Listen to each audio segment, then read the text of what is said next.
혹시 데이터를 전혀 보지 않고도 그 데이터로 계산을 할 수 있다면 어떨 것 같으세요? 좀 뜬구름 잡는 얘기 같나요? 예를 들면 봉인된 편지 내용을 아무도 확인하지 않고도 그 편지들의 평균 글자 수를 딱 알아내는 그런 마법 같은 거죠. 오늘 우리가 바로 이 신기한 기술, 안전한 다자간 연산, 줄여서 SMPC의 세계로 한번 들어가 보려고 합니다. 네, 바로 이 질문이 모든 것의 시작점이라고 할 수 있습니다. 대체 어떻게 우리는 각자의 비밀은 철저하게 지키면서 공동의 목표를 위해 힘을 합칠 수 있을까요? 더 나아가서 우리가 볼 수도 없는 그 데이터로부터 어떻게 귀중한 정보를 얻어낼 수 있을까요? 이게 바로 지금 우리가 마주한 정말 풀기 어려운 기술적인 퍼즐 중 하나인 거죠. 자, 그래서 오늘 이 질문의 답을 한번 찾아가 보려고 하는데요. 우선 프라이버시 퍼즐이라는 게 대체 뭔지부터 시작해서 SMPC가 뭔지, 또 장단점은 어떤 게 있는지 알아볼 거고요. 그리고 이 기술을 어떻게 더 강력하게 만들 수 있는지, 마지막으로 그래서 이게 실제로 어디에 쓰이고 있는지도 한번 살펴보겠습니다. 네, 그럼 첫 번째 퍼즐 조각부터 맞춰보죠. 바로 데이터 공유와 개인정보 보호, 이 둘 사이에 벌어지는 정말 끝없는 줄다리기에 대한 이야기입니다. 한번 생각해 보세요. 전국의 여러 병원에 흩어져 있는 건강 기록을 싹 모아서 분석할 수만 있다면 희귀병 연구 같은 데서 정말 획기적인 발전을 이룰 수 있겠죠. 근데 문제는 그 과정에서 개개인의 아주 민감한 의료 정보가 유출될 수도 있다는 거예요. 그러니까 가치를 만들자고 데이터를 공유하자니 프라이버시가 너무 위험하고, 그렇다고 개인정보를 지키겠다고 데이터를 꽁꽁 닫아두자니 우리 사회 전체의 발전이 더뎌지는 거죠. 이게 바로 우리가 풀어야 할 프라이버시 퍼즐의 핵심입니다. 자, 바로 이 어려운 문제에 대한 아주 똑똑하고 뭐랄까 우아한 해답으로 등장하는 게 바로 SMPC, 안전한 다자간 연산입니다. 이걸 아주 쉽게 설명하자면요, 이런 거예요. 여러 사람이 각자 비밀정보 조각을 하나씩 가지고 있어요. 근데 이걸 서로에게 절대 보여주지 않는 거죠. 그런데도 신기하게 그 정보 조각들을 다 합쳐서 계산한 결과값, 예를 들면 우리 그룹의 평균 연봉 같은 건 알아낼 수 있는 기술입니다. 마치 각자 자기 데이터는 안전한 금고에 넣어두고 그 금고를 열지도 않은 채로 계산 결과만 짠 하고 얻어내는 마법 같은 거죠. 그럼 이게 대체 어떻게 작동하는 걸까요? 한번 상상을 해봅시다. 친구 3명이 모였는데 서로 연봉은 공개하기 싫지만 우리 셋의 평균 연봉은 궁금해요. 자, 이럴 때 SMPC는 이렇게 작동합니다. 첫째, 각자 자기 연봉을 아무도 열어볼 수 없는 비밀 상자에 넣어서 잠깁니다.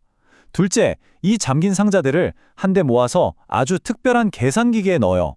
이 기계가 신기한 게 뭐냐면 상자를 열지 않고도 그 안에 든 숫자들을 더하고 나눌 수가 있어요. 그리고 마지막으로 이 기계는 최종 결과, 즉 평균 연봉값만 딱 뱉어냅니다. 정말 놀랍지 않나요?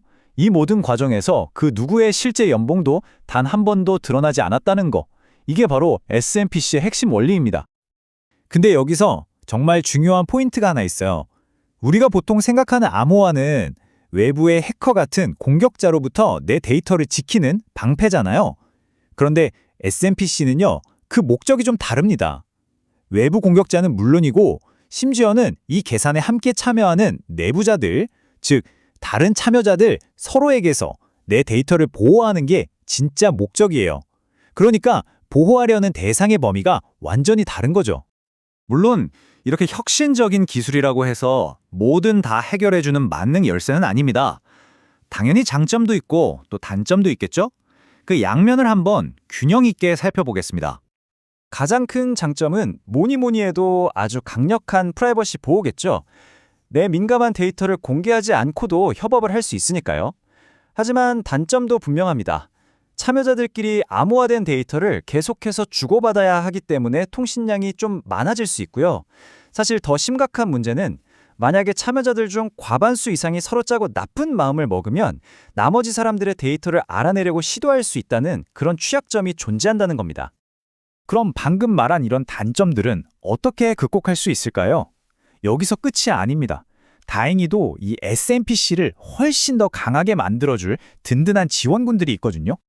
네, SMPC는 혼자서 모든 걸 다 하진 않아요. 마치 뛰어난 리더처럼 각 분야의 최고 전문가들과 팀을 이룰 때 그 진가가 제대로 발휘되거든요. 다른 최첨단 보안 기술들과 힘을 합쳐서 자신의 약점을 보완하고 훨씬 더 안전한 시스템을 만들어낼 수 있습니다. 바로 이런 기술들이 SMPC의 든든한 지원군들입니다. 크게 두 종류로 나눠볼 수 있는데요. 먼저 동형 암호나 영지식 증명 같은 순수 암호화 기술들이 있어요. 얘네들은 계산 과정 자체를 더 안전하게 만들어서 보안을 한층 더 강화해주는 역할을 하고요. 또 다른 한편에는 연합학습이나 합성 데이터 같은 인공지능 기술들이 있습니다. 이 기술들은 아예 처음부터 원본 데이터를 공유할 필요 자체를 없애주는 방식으로 접근하죠. 이렇게 서로 다른 방식으로 SMPC의 약점을 보완해주면서 데이터 유출 위협을 원천적으로 막아버리는 겁니다. 자, 그럼 이론적인 얘기는 이쯤 하고요. 이제 이 똑똑한 기술이 실제 우리 세상에서 어떻게 쓰이고 있는지 그 활약상을 한번 보러 가시죠. 이게 그냥 연구실에만 있는 그런 기술이 절대 아니에요. SMPC와 그 든든한 지원군들은 이미 정말 다양한 산업 현장에서 데이터 협업의 새로운 장을 열면서 조용하지만 아주 강력하게 세상을 바꾸고 있습니다. 그 활용 분야를 보면 정말 상상 이상으로 넓습니다. 여러 사람의 비밀키를 모아서 안전하게 관리해야 하는 암호화폐 지갑 같은 데는 물론이고요. 또 기업들끼리 서로의 중요한 영업 비밀은 지키면서 계약 조건을 조율할 때도 쓸 수 있죠. 더 나아가서는 개개인의 사생활은 침해하지 않으면서도 사회 전체에 꼭 필요한 통계 분석을 할 때도 아주 유용하게 활약합니다. 네, SMPC의 시대는 이미 우리 곁에 와 있는 거죠. 데이터를 공유하지 않고도 함께 협력할 수 있는 세상. SMPC는 개인의 프라이버시를 그 무엇보다 소중하게 보호하면서도 동시에 우리 인류가 함께 풀어야 할 거대한 문제들을 해결할 수 있는 집단지성의 힘을 꺼냈을 수 있게 해주는 그런 열쇠를 우리 손에 쥐어주고 있는 겁니다. 과연 우리는 이 기술을 가지고 앞으로 또 어떤 놀라운 비밀들을 함께 풀어나가게 될까요? 그 가능성은 정말 무한하다고 생각합니다.